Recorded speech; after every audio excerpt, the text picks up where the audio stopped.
All right, today we're talking financing, getting started and busting down financial walls. Let's go. Alex McFadyen, how you doing, my friend? How are things today? I couldn't have any more energy if I tried after that kind of an intro, Russ. I'm feeling jacked up and ready, and I can't wait for the fire, the bomb, Hang all on, of it. hang on. We're gonna Should we bring it. get it all the way really early and get some fire in there? And because Bring it lots of we fire. ignite it, we got to have a bomb, don't we, Alex? Right? We are ready to go, man. I'm excited. Thanks for bringing all the energy. It makes it easy for me to match, Russ. And I'm excited to talk financing, real estate investing, all that kind of fun stuff. You know how much I love that stuff Yeah, too. well, I tell you, Alex, I was on your guys' podcast it was a couple months, well, where did time go? Maybe it's about 4 or 5 months ago now. And I just had a thorough blast. And I said, you know what? I need to know a little bit more about you because I think there's an awful lot you can offer, an awful lot of information that you can provide to investors. So reached out, you said yes. And are you open for the grilling of all the questions here today, Alex? Let's go. Are Let's you go. ready? Of course. Okay, so let's get into this first. One of the things I always like to do is get to know the person behind the good hair and the handsome looks and all the stuff that you see on Instagram and all the wonderful Instagram stories and the fireplace and all the coffees that you drink all the time. I want to get to know you a little bit better. So, if somebody was sitting here, Alex, can you give us a little Cole's Notes version about where you're from, what you're all about, and what kind of led you into this real estate game, and particular within financing? Wow, long. That's a lot of different things. So let's just preface what you're talking about when you talk about coffee and fireplaces. I don't want people to get the wrong impression of me here, or maybe the right Oh, impression of what sorry, I they're. was looking at your dating. No, not dating profile. You're happily married. No, I was just your Instagram. You do a fantastic job on your Insta stories, and you Yeah. you you put you you show the real life human person behind the scenes. Absolutely, absolutely. I mean, we're going to talk a little bit more about social media. I believe was our intention later on. So I won't burst the bubble, so to speak, to start off with right now. But well, I mean, short version, Lower Mainland is where I was born and raised. I moved around quite a bit as a young teenager. Parents separated. We moved all over the place. So first and foremost, I think just real estate from an experiential standpoint and watching me sell, move, sell, move, sell. I was involved in the transactional component, just being and watching all the time. But that didn't really necessarily spark my interest for a few years. I've got a background. I went to school for film and media, believe it or not. Then I went to school for marketing management, business development, entrepreneurship. So a whole bunch of different things, which makes a whole lot of sense if you think about it from that perspective today. But mortgage brokering wasn't something that interested me at all in the beginning. I think 2008, 2009, I played soccer with a guy, and he just basically said, "Man, you are made for this role. You need to do this mortgage thing." Sent me a book, a UBC book. If anybody has read or looked at that thing, it's yay thick, very large, whole bunch of numbers, laws. You hardly even use any of this information in your day to day practical life. But yeah, I've got this big giant book in front of me. And long story short, I said, well, why don't we just, hey, help me buy a house right now, and then let me see this experience. So used him to help me purchase the home, and I realized really quickly that there was just so much there to learn. There's so much I didn't understand at all, and I had a lot of feedback from my perspective to him that hey, I think we could do this way better. You could do a better job at this. So fast forward, got into the industry. The first couple of years were extremely rocky, and one of the reasons for that, Russ, is because at the time, believe it or not, 2010, 2011, the information wasn't necessarily nearly as accessible in our career and where we were looking for it. And you had to really search and hunt. And maybe I didn't understand where to go and what to look for at the time. So it really took a few years, Russ, before I really understood and was able to start finding my place in the industry, which happened about 2014, 15. And that's when things really took off, was able to scale, which we'll talk about business, but was able to start growing the business, understanding that my true passion and the reason that I was able to find success is I finally figured out what I'm passionate about is educating. I really enjoy educating other people. And you've heard that before, but I found a platform in video and social media and other ways to really educate people. And I learned that that was the best way for me to learn. So when I started understanding to continue to educate, build, and do exactly what I'm talking about from my perspective, start talking to clients on a daily basis, partners, real estate agents, investors, everything of that nature, things just started blowing up. Next thing you knew, I was adding team members, growing my business, finding new clients, buying more properties, and everything just started to windfall. So it's kind of interesting. And I know this is part of why you do this podcast. In fact, it's the only reason you do the podcast, from what I can understand, is to give that value and educate other people, which is exactly the reason that you and I are talking here today. And it's the same reason that, this year alone, Russ, we've helped over 1,000 families from my team, and just so endlessly grateful for the people who call us back. So that was my journey in a nutshell. Wow. And well done. You're a very well-spoken young man there. How old are you, Alex, if you don't mind me asking? Sure. Yeah. I wish I could say young man, but I am 36 years old. Pish posh, young whippersnapper. So Alex, I'm trying to offer you a compliment, but I'm stumbling over my words. Is that you've done an awful lot in 36 years. You've just absolutely crushed it to where you are with your business right now too. So that's fantastic. And you hit the nail on the head. That's why we're wearing both the same color shirts today, is because we're both cut from the same cloth. Oh, hang on. There we go. The king of cheese. Oh my gosh, this is so good. All right, so when did you form your own brokerage? When did you start that? And you originally started off as the Mortgage Pug, wasn't it? You have your dog is in a lot of this originally. I think that's when I first heard of you, was you were going by the name of the Mortgage Pug, weren't you? Yeah. So 2015, a friend of mine was brainstorming with me, and I was trying to separate myself from a branding perspective. She actually, funny enough, went and paid somebody like $50 on Fiverr to create a little image with my dog, Ernie the Pug, saying, I can't remember exactly what it said, but it said something, the Mortgage Pug, on it. And she's like, well, you talk about your dog every day I see you. Everybody knows your dog more than you. Why not just make your dog the brand? And, it took me a few weeks before I was able to embrace it, because I was like, what are people going to think? What if I'm working with high net worth individuals? Are they going to be able to appreciate that? A few weeks later, I just said, and I don't know if I can swear on your phone, your podcast here, so I won't. So I said, F it. Well, if you need to, we can always... We can beep it out. We can drop the bleep in there if we need to. No, I said screw it. We went all in. I went in with the Pug branding, the website, the name, the everything, you name it. And today my Instagram account is still the Mortgage Pug. The only difference, Russ, that's changed from that time to now is the fact that I realized that in order to scale my business and grow my team and be able to have other individuals who are, in fact, better than me at a lot of things, I needed to get away from Alex being the brand at all times, which is why I was able to form a partnership and create Thrive Mortgage Co., which is our company today, with two incredibly talented partners in Dean and Derek, who are also on our podcast. And an ever-growing team. So the Pug thing, man, like, honestly, here's the thing. Real estate investing, or whatever the heck it is you're doing, you need to stand out from the crowd. You need to be yourself, be authentic, be true. I couldn't believe that anymore. If you're watching the videos, you can see pugs, and I don't know if you can see them. There's pugs everywhere in my background today. It's still a part of who I am day to day. Those guys are, and that's what you were talking about, the fireplace, by the way. It's my pugs in front of the fire, not me. So I'll tell you though, there is. Go ahead. Go ahead. Sorry, I didn't mean to step over you there, Alex. Go ahead. I was just going to say, real estate isn't the most exciting thing for everyone, especially mortgages, right? It's like that home is sexy, that cash flow is sexy, but all the other parts in between, a lot of people don't find interesting, right? No. And so the dog was a way for me to bring some laughter to the whole thing and make it funny and have fun with it. Because if you can't have fun, why do it?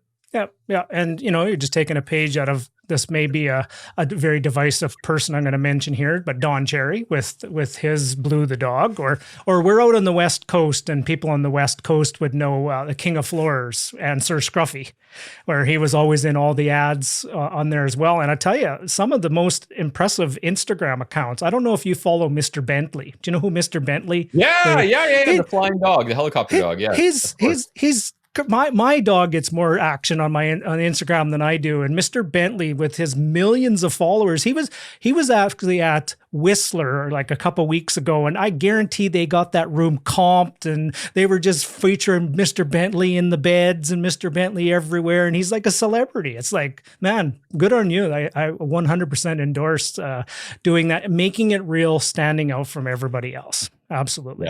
Yeah. All right, We need to Oh, go step ahead. it up a little bit because I'm not getting comped rooms, you know. Well, yeah, that's what I keep telling my dog. I say, "Come on, Scooby, let's get the act together here. We got to start getting some freebies here."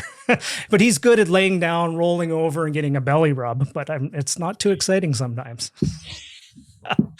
Hey, so Alex, I know the majority of my audience will be real estate investors, and I know you deal with some real estate investors, quite a few, as a matter of fact. What percentage ballpark of your clientele, and it doesn't have to be exact, but would you percentage of out of a scale like 1 to 10 would be people looking You know, for investment properties? yeah, I mean, definitely has evolved in the last couple of years. Now, I couldn't give you an exact statistic. I'd probably give you some rough numbers, but here's maybe something more interesting. One of our goals as part of our company is to help our clients create wealth through real estate. And there's a few different ways that you can do that. Obviously, not everyone wants to invest in real estate per se. But when you own a home, you are investing in real estate. So whether it's your home or multiple properties or otherwise. So our primary objective is to teach our clients how to create wealth through owning multiple pieces of real estate or just leveraging their own. So that question, I think, has evolved. And I'll give the best direct answer I could give you is I'd guess that at least 1 in 4 of our clients owns multiple properties. But with our continuous focus on education over the last 2.5 years since we've set that mandate, we've been seeing more and more and more and more of our existing clientele join, obviously our side, so to speak, the light side or the dark side, I guess, if you're wearing black shirts like us, and really realize the power of investing, that it's not something that is a pipe dream, that it is something that you can do. And there's so many opportunities. So while I would say 1 in 4, I would say that is probably where we're at right now. I think that number will continue to grow. And the most interesting thing, Russ, to me, is that it's a whole bunch of people that we've worked with in the past that listen and hear what we have to say, and the way that we strategize and conversate on different items throughout the lending process, that's opened their eyes to what they can do. I hope that puts perspective in place. Oh, absolutely. Well, most people, if you look at it properly, the home that you have and the mortgage that you have potentially is a tool that you can use to leverage to get other assets. Like if you've, we're out on the West Coast. If you've owned a house out on the West Coast for the last 10 years, you arguably could put like $600,000-$700,000 of equity into the tank. And a lot of people are sitting there going, okay, what do I do with that money that's sitting there? It's a tool. How do I use it? Let me talk to my good friend Alex about how I can leverage this to maybe get another property.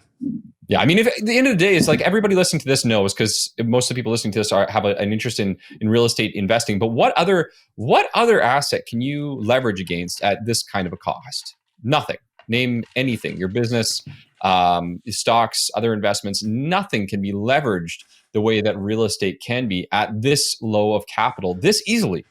So I think realistically, the way that I look at it is if you're not considering how you can leverage the equity, you've got a dead asset and it's actually losing you money from my perspective. And I imagine probably many others. Well, especially with interest rates being in some cases sub 2%. If you can't find a return that gets you higher than 2% on that, then you're really doing something wrong. I get to the point, Russ, I get so passionate. I'm like, guys, look, I don't care if what you do with your money, just do something, because otherwise, I mean, again, the banks are winning. And as much as I love banks for a tool, and from that perspective, they should not be where you're going to get your education, and you shouldn't be giving them any more billions of dollars than they already have at this point right now. They'll be okay. Yeah. As a matter of fact, most bank people that you're going to talk to, like the bank people that you talk to, probably know less than majority of the people coming to them. If somebody just subscribes to my podcast, subscribes to your podcast, you probably know more than most of the people you're going to talk to in the banks, the education wise, right? Yeah. So before we started, it's, shame on me. I should have had the record button going. We dropped so much gold and bombs in the beginning here before we even started. You were mentioning about conversations you have, like you had a typical conversation just recently with a client that came through your door. Why don't you fill in the listeners on how that went and, the advice that you give? And I know you're not a financial planner, and you don't even pretend to play one on television, right? But why don't you walk somebody through what happens when somebody calls you up and they're looking for a little bit of, and I'm using advice in air quotes here. Yeah, I mean, and just to clarify that we're on the same page here, I mean, you're referring to my distinction of what we do. Is that right, Russ? Yes, correct. Yeah, absolutely. So, I mean, there's a lot of things that we do in our first phone call. So I'll fast forward a little bit. Once we get past a basic understanding as to where someone is, well, I shouldn't say we should get past that. We really need to get a picture as to where you are today. That's a very important part of the picture. We really try to, first of all, analyze the client's existing situation, their income, their assets, their equity, what their existing situation is. And we call it an equity analysis. But in our initial conversation, once we found out that this client is interested in buying or owning multiple pieces of real estate, one thing I do need to make clear to my clients is I am your mortgage advisor. Like, we're here to help strategize, build a financial plan, and for you to trust to put those tools in place and give you the right advice so that you can do step 2, 3, 4, 5, or 7 of your plan or your strategy. Now, I invest in real estate. I'm passionate about investing in real estate, and I talk to guys like you and interview guys like you on the podcast, so I understand it. But I do explain to my clients that you do need to have, if you're getting advice around literally building your portfolio or how to build your portfolio, you should be speaking to someone who is passionate about specifically just the investment piece alone on its own. And that's why we suggested, and again, this is a plug for you, but like, full disclosure, I'm a specialist. Like, I'm a specialist in lending, in particular, how to leverage real estate to do different things and how to save people a whack load of money in the process. You're a specialist in helping people create a plan, a portfolio, and a picture that they should move going forward. So it's kind of like, I need the architect, which is you in many ways, from an investment side, or at least they need to figure out what that is, if that's where they want to go. And then from there, I'm going to be the architect of the financial piece of that picture. So Yep. Again, it's not that a mortgage professional can't speak to you about your real estate investing and what they should do. But I think if you're getting too much of that information from someone like myself, you're muddying the waters, and you need to be speaking to someone who's a professional, who's just looking at one element, who works with your Yep. mortgage professional. They work Yep. together. On one big note on that, we work with a lot of self-employed people too. And a big part of that is because we have focused on that day one. They're underserved in the marketplace. They typically don't get support from the banks, and a lot of mortgage professionals don't know how to work with their finances. It's the same thing that we tell them when it comes to their accountants, right? So we can tell you what you should do from an accounting perspective on the lending side, but you should be getting your accounting advice from a very good accountant who understands self-employed individuals, who talks to your mortgage broker, so you can come up with a plan together. And that is so key. And that, I think, just to kind of circle back, because I know you've got some points on this, is team, right? So the mortgage professional broker is a part of your team. If you're looking to really grow a portfolio, your investment advisor, just like you should have on your financials, if you have liquid asset stocks or a portfolio, I mean, I'm a huge proponent. I work with an investment advisor, a financial advisor myself as well. You need to have that team along with a professional real estate agent who understands that picture together, working together, not doing everything for you. Yeah, yeah. The best thing I could chirp in here a little bit here. So first of all, fantastic. You're just you absolutely were dropping the bombs there, by the way, my brother. So yes, we've been having some competition of the guests that come on, as how many bombs can I get here today? So we're up to a couple for sure. So we'll keep tally. Not that we're competitive or anything, but you'd said something earlier about soccer and playing soccer. And think about this for a standpoint. If you're a real estate investor, treat it almost like a soccer team.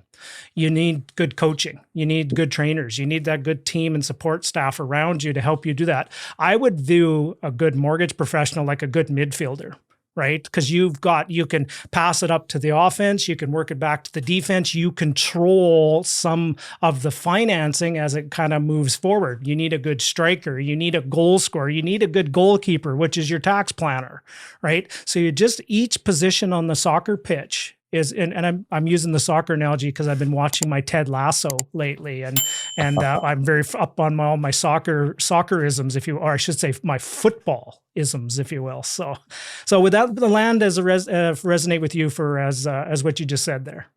Yeah, and like, just to continue on that, it's, again, this isn't to suggest that multiple parts couldn't advise you on certain areas. Like, I certainly help my clients to make certain decisions and give them some feedback on the investing piece. But again, the team approach is so important if you want to take this seriously and you really want to grow. And it will impact you from a personal standpoint in your business if you align yourself with the right people immensely.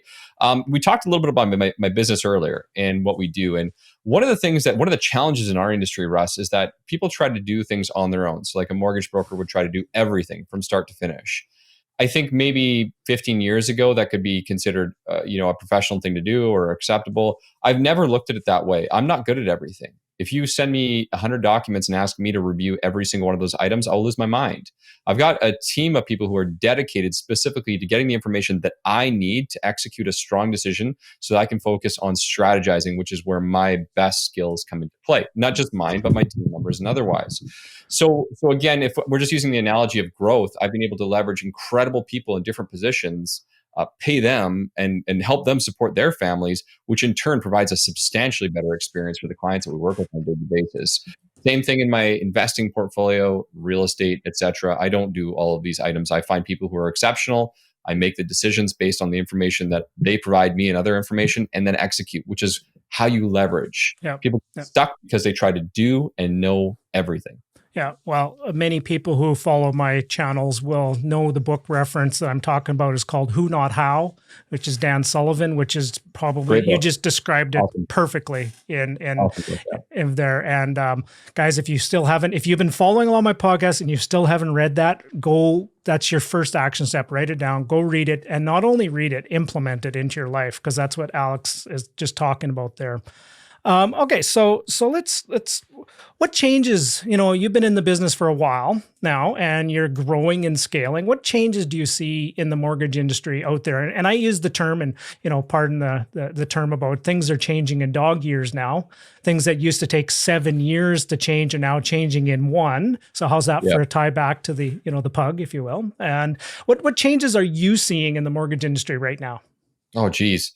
Russ, there's a lot of interesting things that I could talk on. I mean, just from a broad perspective, nationally speaking, we've seen the government tamper with lending guidelines every year for the past 5 years, right? From the first stress test, the second stress test, to how mortgage securities, again, I don't know how deep we want to go here, but how mortgages are insured, to different programs that are available, to adding in different types of taxes and fees and foreign buyers and new proposals around CMHC.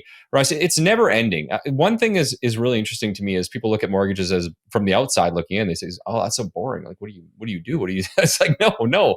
It's an endless problem-solving situation, and the lenders literally change their guidelines on a quarterly basis, if not more. Like, one of the biggest banks in TD sends out brand new packages on a quarterly basis as to what they're going to allow, what they're not going to allow. And that does impact you as a client. That absolutely impacts you, because if one lender is doing it, typically the other ones have a variation of what that looks like.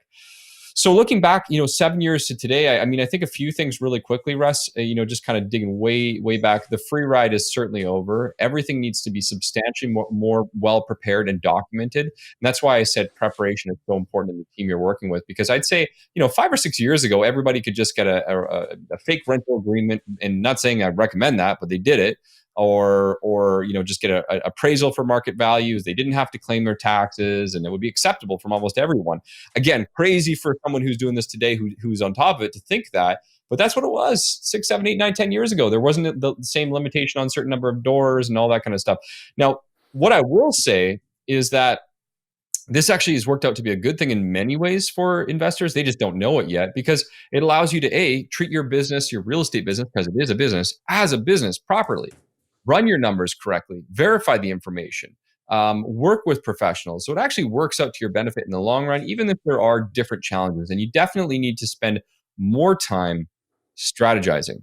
Going forward, I'm going on a long rant here, but looking forward, what's really interesting to me is they've been talking about the mortgage space being basically eliminated by technology in the next 5 to 10 years because of what they call fintech, financial technological revolution of what's changing, and online websites and resources.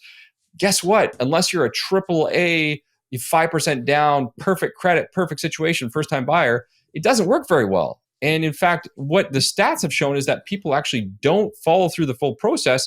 They end up just calling somebody and asking for help in the meantime, because it is a complicated, confusing process where you need to have advice, and a computer can't give advice. Yeah. So go ahead, sorry. Yeah, it's more than ever. It's coming back full circle into a people business again. Don't get me wrong. There will be 100% self-serve mortgages, and get that, which will probably skim the cream off the top. But there will always be a need for the human interaction of people that can just get the job done. Because a lot of this is relationship based. It truly is, as much as it's algorithms and it's formulas and what is Toronto putting out and their packages. And I 100% echo what you said is, way back in the day, it used to be you phone up your person or get on their website. So what's the going rate for a mortgage right now? And I bet when you get that, it's like, oh my goodness. Okay. Just as an FYI, that's a 47-minute conversation of me getting information to you before I can even go pull my tables, before I can even come close to even quoting you a rate. Right. Yeah. Yeah. Because if the wind is blowing from the east today and you have 2.7 children and you have one other mortgage and you have more than $5,000 on this credit card, but you have that credit card free and clear, well, then you can get a mortgage over here and it's 2.23. Yeah, you're a man who understands it. And listen, the consolidation of the industry to having, fewer lenders and having this information online is great for the consumer. It's less. The banks can't get away with nearly as much, dog and pony show as they used to. They're not going to be able to scrape the money off you the way they used to. They do it in different ways now. Prepayment penalties and things of that nature are obviously a big consideration. But ultimately, a lot of the information is readily available. It's the mechanics behind it as to where we need help. Listen, if Bank ABC over here and Bank DEF over here have similar terms, the products are going to be very much the same. So at the end of the day, it's what is the advice that you're getting in the strategy? And that's why I suggested, Russ, early in the conversation that when you're working with a mortgage team or a company, you shouldn't want your mortgage broker to be doing everything. What they should be focused on is how are they strategizing with you? Yeah. How is that information coming across? Because your bank over here is probably going to offer similar or the same terms. Listen, in many cases, if you just take your approval back to your bank, they'll just match it at the end of the day, but you're not going to get any level of support that goes beyond that. So going forward, Russ, I think you're going to see a lot more people actually want to work with people like you and I. The mortgage broker share in the last 3 years, and this is interesting, more technology, more information readily available. The mortgage brokers are getting more and more and more of the market share. And we're seeing more banks come to us and say, hey, we'd like to lend through you, as opposed to trying to pull back like they were doing back in 2015-16 and do it on their own, because people want good advice. They want someone who can actually take care of them and look through the process, right? Yeah, the information and knowledge is very readily available. The strategy, the plan, and the wisdom is something that you need a professional on your side. And guys, and I can say this, so I'm going to get on my soapbox here for a little bit. I can say this, I'm not in the mortgage broker industry. Guys, if you are working with a mortgage broker, and then you take whatever that work that mortgage broker did, and then you go shop it around and you get maybe you get a quarter point difference at the bank directly. And if you go directly to the bank as opposed to the mortgage broker, I'm sorry, this is very harsh of me to say, but you're a fool. You truly are. Because good luck trying to go back to that well again of that mortgage broker that will be able to go to another bank or strategize. Instead of just getting you one mortgage, that mortgage broker could have got you 5, 6, 7 potential mortgages, and you cut off that relationship based upon a quarter point. That is not good business, in my personal opinion. So pardon me for a second. I'll get off my soapbox. So No, absolutely fair. I mean, there's got to be some level of value in the conversation, but I think a lot of the value actually, Russ, is the continued relationship. I can't speak how all brokers run their business, but again, the way that we built our team and our business is continued support. Russ, I called, I think, 40 plus of my own clients and set appointments with another 10 next week that are existing client base in their second year or first year of their term. And we're looking at different ways that we can strategize with these people, things that they're not thinking about. Because even as a real estate investor, like how often some guys might be out there saying, okay, let's go look at our portfolio. But are you really having a conversation with somebody who's actually in the mindset where they want to find an opportunity to help you? Because trust me, your banker doesn't give a crap what you do for the next 5 years. They'll send you a piece of email or a letter at the end of 5 years and say, hey, re-sign. And it's not even going to be fair terms. It's going to be whatever it is they want to offer you. And then you're going to have to negotiate and haggle. Why bother with that game? Here's what I'll say. For those that want, the cheapest, you're going to get what you pay for when it comes down to it. The interesting thing about that is, to be quite frank with you on that point, typically you actually don't pay more with a mortgage broker. It's just at those odd situations, as you mentioned, it's usually actually less, because you don't have to haggle and you do get the best terms and you actually get a product that makes more sense. Why should I go to bank of Nova Scotia over here, even though I'm paying a quarter point more than CIBC over here? And what difference does that make to me in the long run? That's the questions that you need to be asking. Those are the questions that your broker should be answering for you, so you have a clear path moving forward. Yeah, yeah, and I've used the term many times. Sometimes it's not the cost of the capital; it's the access to the capital, which is more important. And I would all day long be willing to pay potentially a little more, pay even a lender fee, pay even some fees on it if I can get access to it. Like I don't have to pay the rock bottom rate if it paints me into a corner, right? Run your real estate business like a business. Yep. And running a business, I promise you, I do not look for the cheapest people. I look for the people that care and are going to do a good job. Yep, and some people say, how do I know if I have a good mortgage broker? Are they getting you mortgages? Yes, you got a good mortgage broker. Are you getting financing? Yeah. Are you getting the financing? Yes. Well, then keep them. Keep going. Take good care of them. What have you done to send them over a gift of a thank you note, or have you referred another client to them? The best way to pay back your mortgage broker if they've gone to the wall for you is to send them a good client. Right? That's the best way. I always say is, when you send good clients over to people, they will reciprocate by wanting to do more business and help you going forward. So For sure. Speaking of, one of my favorite movies is Jerry Maguire in there. And it's the old, when Cuba Gooding Jr. character was in there, is help me, help you, help me, help you. Right. And so here's I'm trying to get somewhere with this is how can we as real estate investors help you as the mortgage professional so you can do your job and get us more money? Yeah, I'd say there's a few things. Straight away, records. Number one, keep all records as best as you can. So one of my suggestions for every client is to start up, if you're using Dropbox or Google Drive or whatever it is, start up a folder in there, and you can name it whatever you want to name it. I usually have a folder for every single address or every property that I currently carry. I have a separate folder for my company, right? So my separate companies, and then a few other ones for miscellaneous items and so forth. Number one, I love it. Here we go. Sorry, wrong button. I'm hitting the wrong button. That's the one I wanted to hit. Hey, keep those records, man. It's so boring, but like the most important thing, man, is make sure to keep those records, keep the drive, keep that sorted out. It makes a huge difference. That's the biggest thing to start off. But number two, be transparent and be open.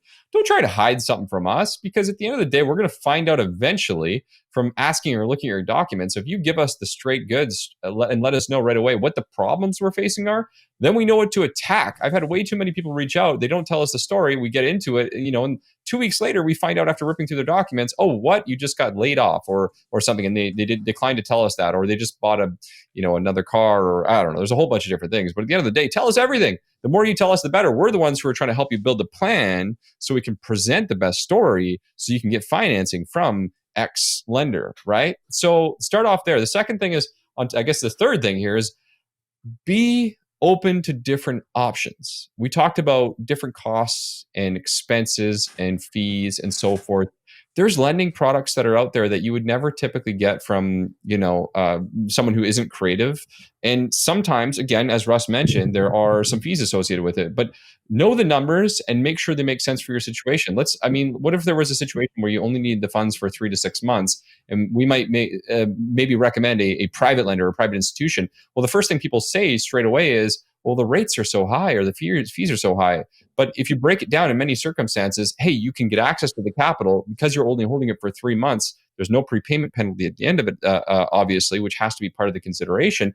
Easier to get the money. Your debt servicing isn't a factor. And at the end of the day, you're able to profit XYZ because you're able to sell it. Now, I know obviously that's not a specific example, Russ, but what I'm trying to suggest is that you need to be understanding that there are different types of examples, and not just to look at the rate as a consideration. You need to look at the total cost, which is everything, the carrying time, the carrying cost, especially if people are doing rental flips, these types of things. The timeline is extremely important of which you're carrying it. So be open to different types of solutions is so massive.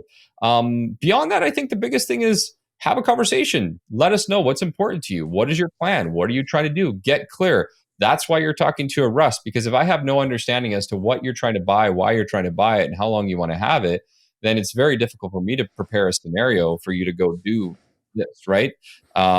We can talk about it. We can help you. We can put you in a direction, but create that plan. Like you talked about with me in our earlier conversation, Russ, you said, what was one of the first things is how much do you want to earn by when? Okay, now let's reverse engineer. Yep. That is so important. If you have no idea what that is, then all of this is going to be just a big old question mark, right? No, no, absolutely. So, wow, you said an awful lot there. So, absolutely, there's another.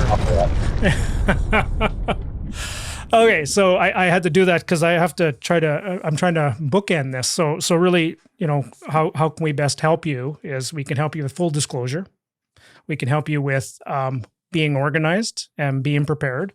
We can help you with if we don't have a plan, work with you to get a plan and then execute against the plan. And the last one is be open to pivot if something needs to go, and don't just be rigid because you heard the other investor just got a mortgage at 1.29%, and why can't I get a 1.29% mortgage? And you're just open to different opportunities and open to options. I mean, as a, I don't know if this is a great analogy per se, but financing to me is almost like it's almost as deep as like your medical history, man. Like just because that doctor over there said you should take, this drug or do this procedure or this thing, your situation is nowhere near going to be relevant. And Dr. Google is not the place you should be looking for that.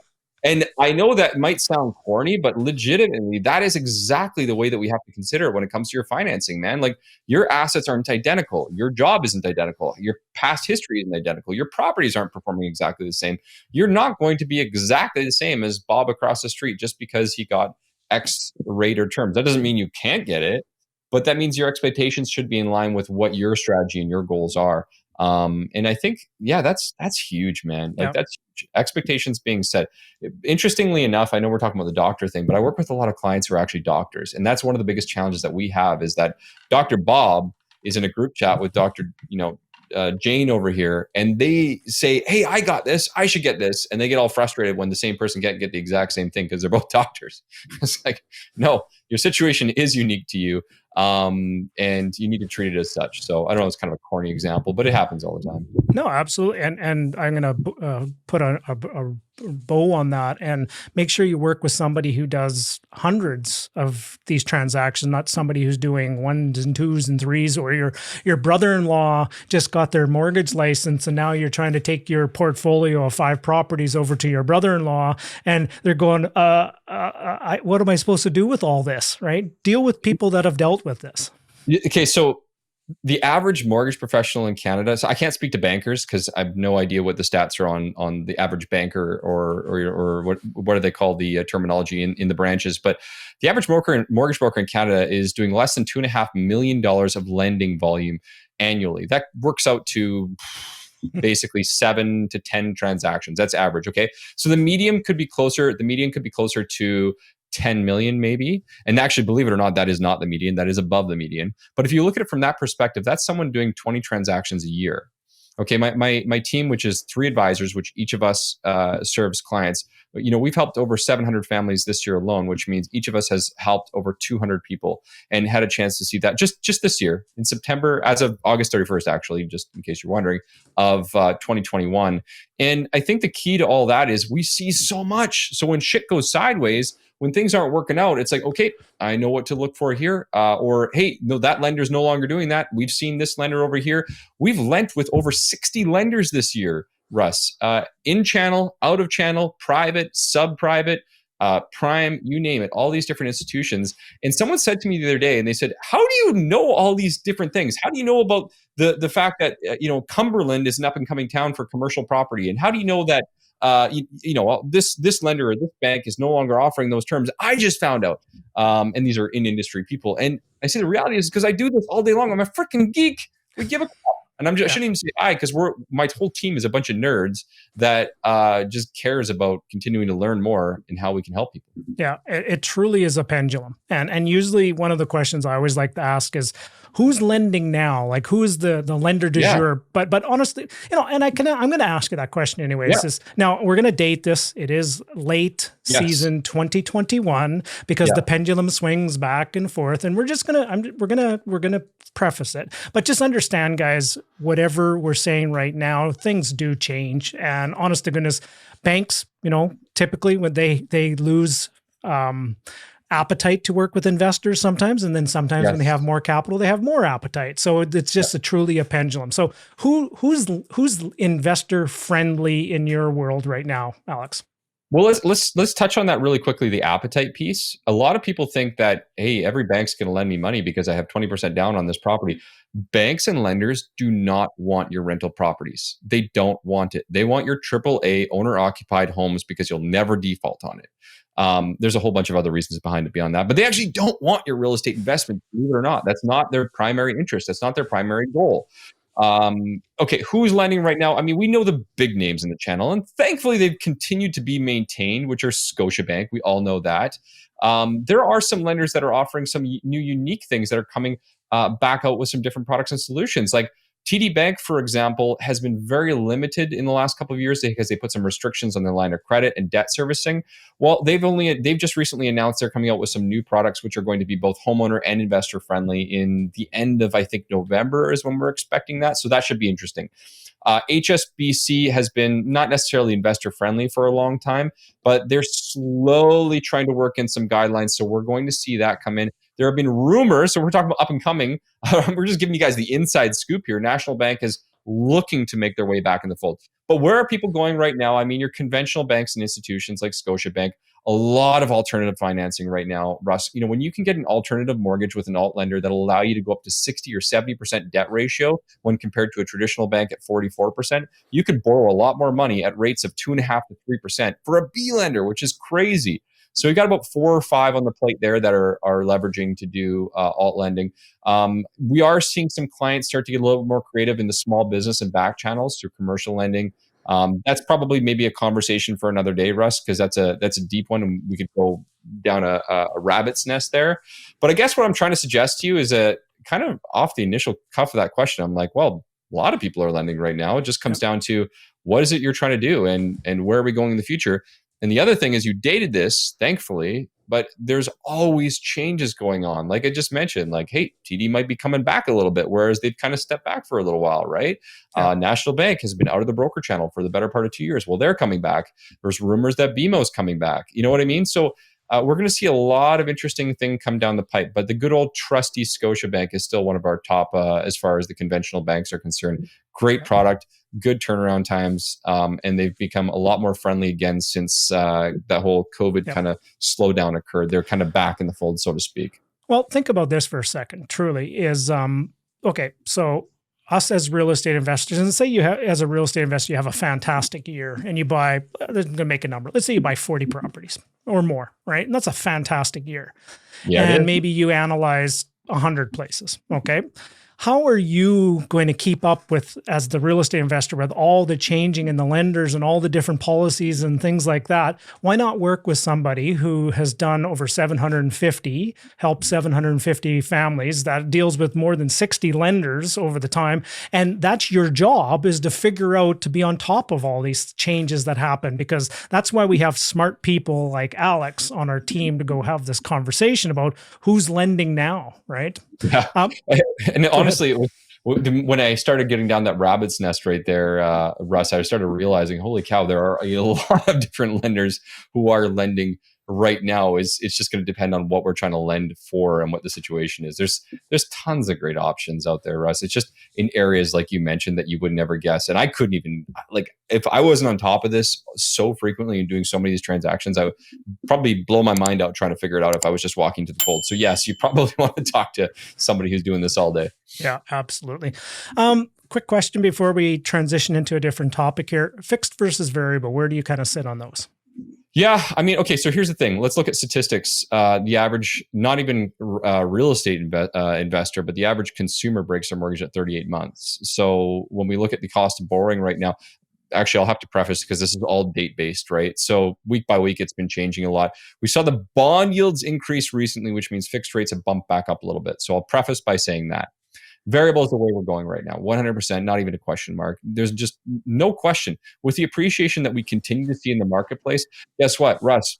Our investors are pulling equity out of their homes, refinancing year over year over year to continue to access this low-cost capital to leverage to buy more pieces of real estate. Why would you put yourself into a fixed rate mortgage where you're going to be paying an IRD penalty? And for those who don't know what that is, you can average an IRD penalty for a fixed rate mortgage at 4 to 6% of your balance of your loan. So if you're borrowing $400,000, do the math on that, $16,000 to $24,000. I don't tell people to do things that I wouldn't do either. I've got all of my mortgages in variable rate loans, right? The rates can vary depending on your circumstance, but generally speaking, right now, the spread, which is the difference between the variable rate today versus your comparable fixed rate, is between 0.75 to 1%.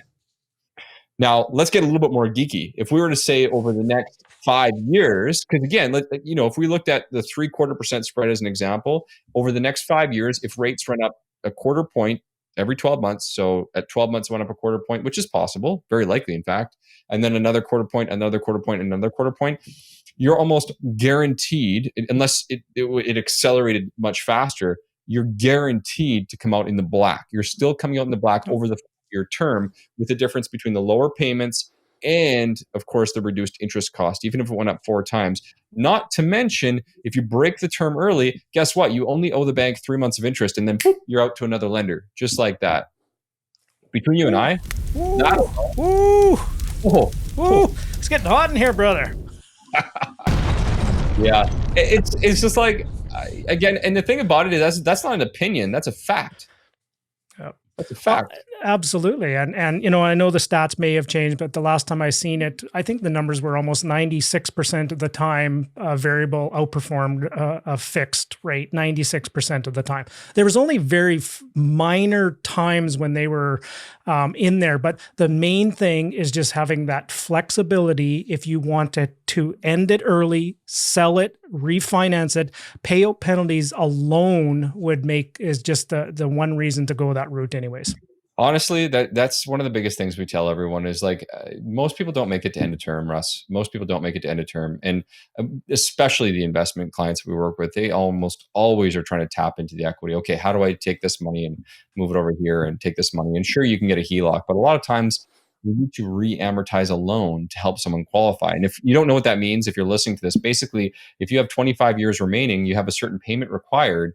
A lot of times that we can extend that back to 30 years, which will reduce the required payment and take out money at the same time, right? As an example, in many circumstances, you could take out $75,000 to $100,000, extend the amortization, your payments would stay the same. Yep. The same. Your cash works out the same on the property. You're still cash flowing, or you're still doing well, depending on your perform on your unit that you're looking at there. But you've just accessed $75,000 to $100,000 of 2% money, right? Yep. To go buy another one. Absolute brilliant strategy. I use it all the time to tell people is to reset to original amortization when you do a refi. If you can, if you don't have to requalify and all those kind of things, potentially, it's a brilliant strategy. The other thing too is if you're having anxiety about a payment shock of variable going up, here's some advice I give to people as well, is get quoted a fixed rate payment and get quoted the variable rate. Take the variable rate because it's a lower number, and that's what you're contracted to pay. When you submit your application to the bank the next time, the thing you have to put on your spreadsheet is the contracted number to pay. So it'll help your debt service ratios if you ever have to do it again. But if you're losing sleep, why don't you maybe then set your payment voluntarily at the fixed rate number and then make the difference payment once a year, because you do get a 20% prepayment penalty or prepayment option on most mortgages. So if you have a payment shock anxiety, get what it would cost payment for the fixed, set it at the variable, make a voluntary payment once a year, every 6 months or whatever, but you keep the payment low on your spreadsheet, and you apply for your next mortgage, your ratios look stronger, and you can sleep at night. Yep, absolutely. We call that inflation hedge strategy. So you're guaranteeing against inflation increase and any other payments, as you mentioned, in case prime does increase, you're protecting yourself. There's a few other key strategies you can use in a similar ilk, but that's one of my faves, right? You wouldn't even notice the difference. So you're basically taking the fixed rate without taking the fixed rate. Love it. Yep. Yeah.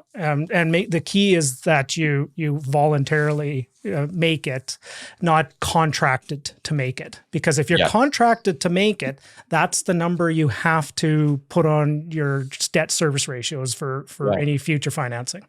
Yeah, the biggest thing that I hear people say is like, "Hey, I don't want to take 30 years to pay this thing off." Well, you don't have to take 30 years to pay it off. That's your prerogative. You can use the prepayment privileges, like you just mentioned, increasing the payment. You can put more lump sums down. There's all sorts of different things you can do. It's purely from a qualification perspective that we're looking to do this, as you mentioned. Yep, absolutely. Okay, so we're going to transition here. I want to transition into a conversation that maybe not a lot of people have, but you do a very good job on your social media. And, I'm a fan. I give props where props are due, and you guys do a really good job on the branding, the colors, things. Was that by just kind of over time, you just kind of evolved it, or did you bring somebody in and paid somebody to give you some consulting? How did you kind of work your social media and your branding out there, Alex? Good question. So, I mean, we committed when we started Thrive back in 2019 that we wanted to be considered the best in the space. And one of the things that we had to do is we wanted to get on the ground level and we wanted to connect with people one-on-one, which is what you can do through social media. So, I mean, I'm a big fan of engaging with people, which is why I love to use Instagram, which is my platform of choice for the better part of the last 5 years. So I guess to answer your question, I mean, we didn't pay anyone or consult anyone to figure this all out. That was us just learning and figuring out as we go. We do have a full-time media team member. His name is Paul. He's more of like a videographer. He does a little bit of everything for us. He just helps us, as we mentioned, having a team. He helps us to work on our vision. We come up with the ideas and the strategies, and he just implements it for us. So I guess to answer your question there, Russ, I mean, at the end of the day, I think we've seen a little bit more uptake in the past year on the lending space, especially in the online, but we've been doing it for 3, 4, 5 years. So it's just become something where people know us. Again, doing our own podcast and having something where we're almost at 100 episodes on a weekly basis as well. And this sort of thing, it's passion, man. I don't know.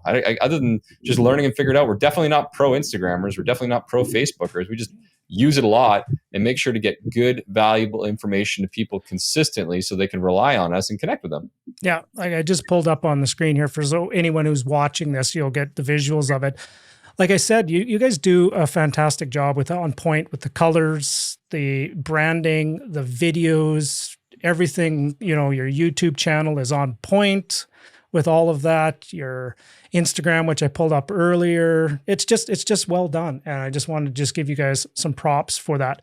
But here's the thing: it's a commitment. Is it not, to keep it going, to keep it fresh, to keep it doing? How do you schedule this into your day? Because honest to goodness, Alex, I'm on Instagram quite a bit, and I'm trying to build mine out, and I'm sitting there going, "Geez, Alex is there all the time," and I was going, "Man, you've got game when it comes to Instagram." I don't know, man. I don't know. There are many days where I get through like 6 hours straight, and I don't really try. I haven't even touched the thing because I'm just so nonstop. I think ultimately, businesses now have to look at content as part of who they are. So building a personal brand and strategy. I believe that me owning my personal brand, my company having our own brand and a feeling and an emotion and being connected is important because we're speaking to an audience that wants to find us on a day-to-day basis and educating them about the things that is passionate or important to us. We can't fake that shit, man. If you're on Instagram stories and I'm posting facts all day long, it's because someone's asking me a question, which means that someone else is probably wondering that question. So that's just my approach to it. Is I just make it intentional, try to be where people are, and I don't know. There's not really a whole lot more to it. As far as scheduling out the video content and the more formal, kind of creating videos and content that we do for YouTube and podcasts, it's a commitment. My partners and I meet every single week. We're filming a podcast right now, you and I, but we're filming it, tomorrow morning at 8 a.m., making sure that we have content for the week ahead, doing the research, planning and putting it together. It's just, let's just put it this way. Our mortgage brokering is our quote unquote 9 to 5. Everything else is a passion project that we just continue to work on throughout the day. I guess probably it's the best I could tell you. I wish it was more, there was more to it than that, man. It's just a consistency of making sure that we're talking to people. The one thing I will tell you though, sorry I do these breaks and then I stop talking. No, but please. The one thing I will tell you is the social media can be good or bad. It can be an absolute mental nightmare or an emotional battle. I've dealt with personal anxiety that I've shared openly on my platform, and I'm happy to talk about it on this podcast. That's been crippling in the past. But I find that when you're more vulnerable, and I shared those things, and I went through a health emergency earlier this year and shared not a lot of it, and I didn't want any sympathy, but you start to realize that there's a lot of people out there who are also facing similar challenges, battles, feedback, whether it's for mortgages or health or life or whatever. And so I think the biggest thing that keeps drawing me back, Russell, is the good people, the good connections, and the engagements. That is the coolest thing about it. And that's what draws me back. The issues come up when you start looking at whatever other video somebody else makes or everything, and you try to catch up or keep up to it. That's where the stress comes in. Yeah. Yeah. And I use a term, and I'm not by all means perfect at this, but you need to be creating, not consuming, because that's when it starts getting to become a problem. If you actually like anything in life, if you even golf, for example, you need to sit there. If you're just all day long just focused on it and that's what you're doing and things like that, it can become a problem in some respects. So you need to get on there, consume, put it in its bucket, put it in its time frame, put it aside, and take breaks. Like, honest to goodness, there was a time a little while ago I was just hating social media. It was just one of those things that was just like, ugh, the grind of it, and I wasn't enjoying it. And then I had to get back to that. I needed to create more. It's a creative outlet to share a message to a larger audience and to connect with the people that want to connect with you is really That's what it is. It's all about engaging and being yourself, being authentic, because again, those pretty pictures and quotes and whatever, I mean, at the end of the day, often don't really connect with people. It's the real conversations that you start having behind the scenes that are impactful to you, right? That's huge. And then the other thing, sorry, I didn't mean to finish. Oh, I was just going to say, I was going to piggyback on that point about what you said about creating versus consuming. It's the exact same thing in your real estate investment journey, right? So you can consume podcasts forever. You got to start doing it, man. Get out there and start action. Yeah.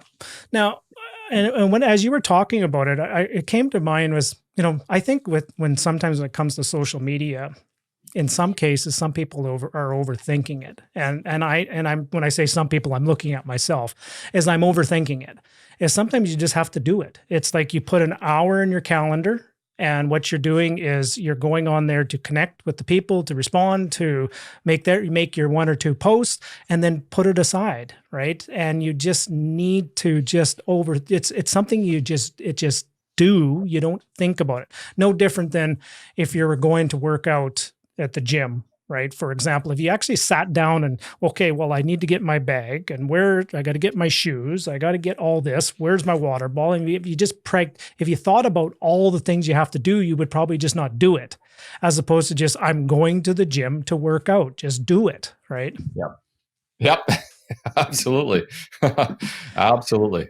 So it's good for business, I would imagine. I imagine that's why you do it, is you enjoy it, but it's also probably good for business, I would imagine. No question. So, I find that we connect with, I'd say probably maybe 20% of my followers are mortgage brokers, right? So I've got a lot of the community that follows me and looks, I don't know if they look up to me, but they do look at a lot of the stuff that I'm posting to get inspiration for what they're hoping to do. We've got, I'd say probably another 20% that's real estate agents, with the remainder being, clients or people who are potentially looking to invest or learn more about real estate or learn more about mortgages. So definitely we meet a lot of people through there, which is fun. I invite people to follow me on, if you want to follow my personal one, you get a lot of pugs and some mixed up stuff. That's the Mortgage Pug.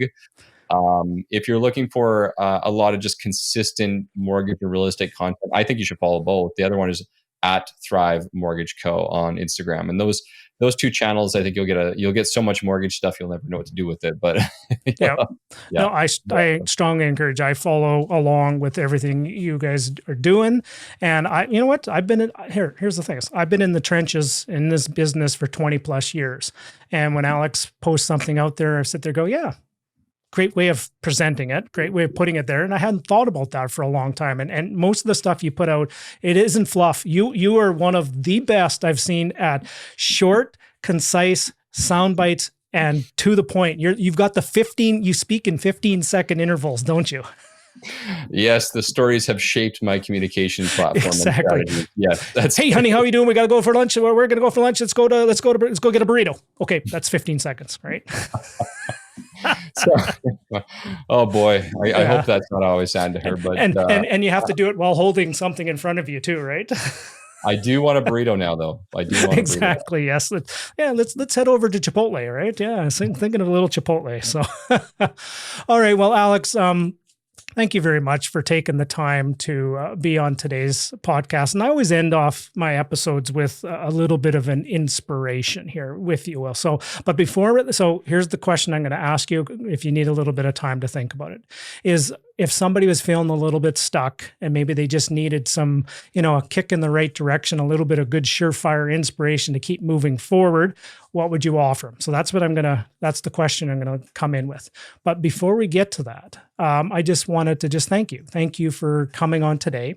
Thank you for showing up. Thank you for coming from an education standpoint. And thank you for providing a wonderful service for the community of homeowners and real estate investors that are looking for some financing. So you're doing a hell of a job. I'm a big fan, and keep going is what I want to say for you. Well, thank you, sir. You're making me blush as much as I can on camera here. Yeah. And for those listening, not very much. What would be some final inspiration you would leave somebody if they're feeling a little bit stuck? Man, you know what? First and foremost, let's just reference back to what we just talked about a couple seconds ago on social media. The biggest challenge that happens to most people is they sit down, they get frustrated because they're comparing themselves against where other people are. Don't start by trying to be where someone is that started 15 years ago, right? Like you see Russ that's got 150 doors, or one of his clients. I wish. But that's the biggest challenge I see. Put yourself in your day one. You are in day one. All you have to do is put one foot in front of another and start to make decisions.